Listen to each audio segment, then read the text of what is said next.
Masechet Shabbat résumé du Daf Kuf Yud Bet.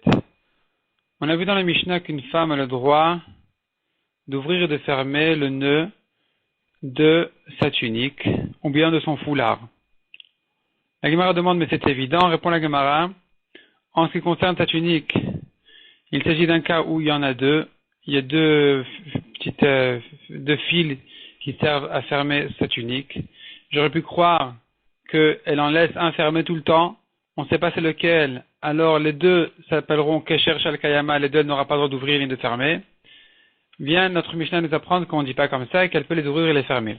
Cette même réponse d'ailleurs donnera la Gemara à la fin du Daf à propos du vin et de l'huile, donc une outre de vin et d'huile, ou bien même une marmite de viande qui a été enveloppée avec un tissu. Là-bas, on a dit encore qu'il est permis et fermé de les ouvrir, de les attacher, de les détacher. La Gemara là-bas, elle va demander aussi, mais c'est évident. La Gemara, elle va répondre qu'il s'agit d'un cas où il y a deux ouvertures. J'aurais pu croire qu'il y en a une qui reste sans arrêt fermée. On ne sait pas c'est laquelle, les deux seront interdites. Kamash Malan, que non, les deux sont permises. Donc, je le cite ici, mais c'est en réalité à la fin du DAF. En ce qui concerne le foulard, la Gemara dit, j'aurais pu croire que il s'agit d'un cas où le foulard est attaché, mais pas serré sur sa tête. Elle pourrait éventuellement l'enlever et le remettre tel quel, et que donc c'est un nœud définitif, qui reste comme ça, qui sera interdit au moins midrabanan.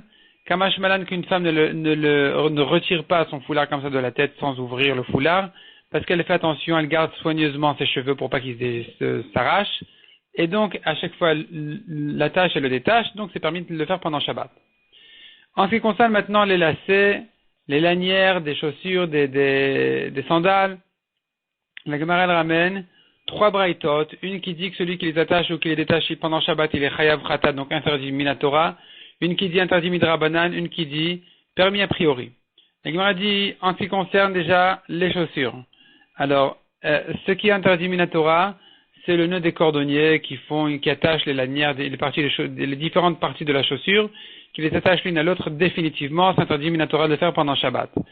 Ce qui est interdit midrabanan, dit la Gemara, ce sont les chaussures des chachamim qui ont l'habitude de les enlever avec le nœud attaché dessus, donc c'est pas très serré. Ils les enlèvent, ils les remettent comme ça peut rester comme ça une semaine ou un mois, et donc c'est interdit midrabanan. Ce qui est permis a priori, c'est ceux qui ont l'habitude à chaque fois qu'ils mettent la chaussure d'ouvrir le nœud et ensuite de le refermer.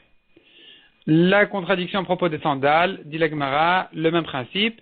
Ce qui est interdit minatora, c'est le nœud définitif que les cordonniers font quand ils préparent la sandale pour des personnes qui laissent les lanières attachées tout le temps sur la semelle.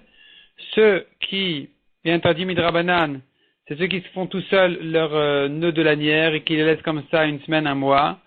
Et ce qui est permis, comme d'ouvrir et de fermer comme comme lanière de sandale, il s'agit d'une sandale qui sert à 2 personnes et donc à chaque fois un l'ouvre et l'autre, chacun il doit l'ouvrir et la fermer avant et après lui. La Gemara raconte une histoire de Rabbi Yirmiyah qui avait sa sandale qui s'est déchirée dans un carmélite et Rabbi Avaou lui a dit de l'attacher avec une herbe qui est détachée de la terre, une herbe qui n'est pas mouxée, de manière à ne pas la perdre. La même histoire a eu lieu entre Abaye et Rabbi Yosef, qu'Abaye lui aussi s'est déchiré la lanière de sa sandale et Rabbi Yosef lui a dit de la laisser là où elle est. Là-bas c'était pas un carmélite, c'était une cour. La Gemara dit que la différence, c'est que parce que là-bas, c'était pas perdu, il pouvait la laisser là-bas, c'était gardé là-bas. La Gemara demande, mais pourquoi est-ce qu'il devait la laisser sans la bouger? Est-ce que c'est moukté? Ça devrait pas être moukté. Et c'est là, la Gemara, elle ramène tout un développement à savoir, est-ce que, si le côté extérieur de la sandale s'est déchiré, est-ce qu'on dit, on ne va pas le réparer? Parce que si on va le réparer, ça va se voir, c'est pas joli.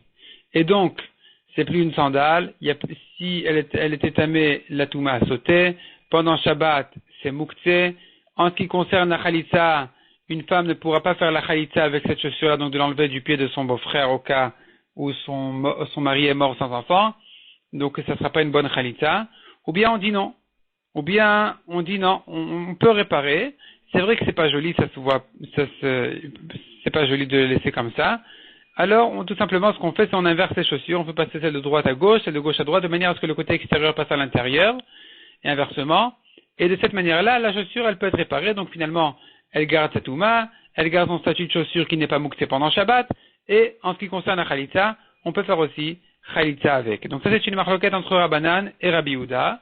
Et puisque, dit la Gemara, Rabbi Yochanan, il rentre, il approfondit la vie de Rabbi Yehuda, c'est qu'il pense comme lui, que donc c'est mukté pendant Shabbat. C'est pour ça que, dit Rav Yosef à Abaye, je t'ai dit de laisser la sandale et de ne pas la toucher pendant Shabbat parce que c'est mukté, comme Rabbi Yehuda.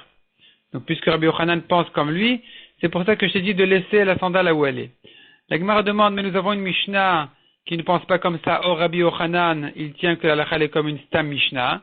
Répond la Gemara, la Mishnah, on peut l'interpréter même selon Rabbi Yehuda. Donc c'est une autre Mishnah que la Gemara cite et qui pourrait difficilement peut être expliquée même selon Rabbi Yehuda de manière à ne pas casser les paroles de Rabbi Yochanan en faisant une contradiction dans les paroles de Rabbi Yochanan qui d'une part tient que la halakha est comme une stam Mishnah et d'autre part ici qui tient comme Rabbi Yehuda. La Gemara ensuite ramène une machloket, à savoir, est-ce qu'effectivement la halakha est comme Rabbi Yehuda ou pas? La Gemara ramène une machloket selon Rabbi Yochanan lui-même, s'il tient comme Rabbi Yehuda ou pas comme Rabbi Yehuda. La Gemara ensuite ramène une question de Chizkiya qui était posée à Rabbi Yochanan, un récipient qui s'était percé, donc on l'a réparé. Le trou faisait la taille d'une olive. Ça a été réparé une fois, deux fois, trois fois, pas au même endroit, jusqu'à ce que finalement le trou aurait pu être suffisamment grand pour perdre même des grenades. Or, dans cette taille de trou-là, on considère que le récipient n'est plus un récipient et que donc la touma, elle saute. Est-ce que je dis que puisque ça a été réparé entre une fois et l'autre, ça reste un récipient, la touma, elle reste? Ou je dis que non, puisque finalement, il y a eu trop de réparation ici, alors la touma, elle a sauté. Et Rabbi Yochanan lui a répondu, on a vu à propos des chaussures que si la chaussure était réparée d'un côté, elle garde encore sa touma, mais si elle était réparée ensuite de l'autre côté, c'est terminé, c'est une nouvelle chaussure déjà, il y a eu trop de changements dans cette chaussure, donc c'est une nouvelle chaussure, la touma elle a sauté. Pareil ici, on dira que la touma elle a sauté puisqu'il y a eu trop de réparations, ça s'appelle déjà un nouveau récipient, qui n'a rien à voir avec le premier récipient, en tout cas la touma elle a sauté. Et la Gemara décrit comment Chizkiya était spécialement impressionné de la réponse de Rabbi Yochanan et qu'il a dit, celui-ci n'est pas un homme, c'est un ange, ou bien au contraire, celui-ci est un homme, ça c'est un grand homme. La Gemara dit encore, si les anciens étaient comme des anges, nous sommes comme des êtres humains. Si les anciens comme des êtres humains, nous sommes comme des ânes. Et pas comme les ânes des tzadikim, mais comme des simples ânes. Ensuite, les camarades ramènent Rabbi Elazar ben Yaakov qui dit on peut attacher une ficelle devant l'animal à la vache pour ne pas qu'elle sorte.